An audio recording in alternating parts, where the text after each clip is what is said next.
जी अस्सलाम वालेकुम सर। ये देखें गाड़ी का इंजन फिट हो गया सारा, ठीक है। ये कल हमने गाड़ी खोली थी, शायद आपने कल नंबर ये देखा हो गाड़ी का। ये गाड़ी कल्टस EFI इंजन हमने खोला था, इसका इंजन ओवरऑल होने के लिए इंजन ओवरऑल हो गया और ये गाड़ी को हम स्टार्ट करने लगे।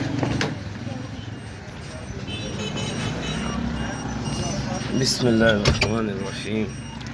ये देखें सारी लाइटें शो हो रही हैं, इंजन ओवरऑल किया है, पहला सलम मारने लगे हैं। तो उम्मीद है इंशाल्लाह कि पहले सल पर गाड़ी स्टार्ट हो जाएगी। 1 2 3 माशाल्लाह।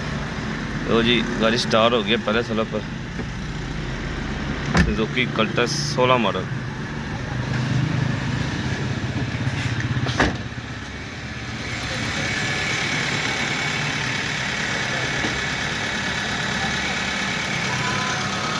बढ़िया यार,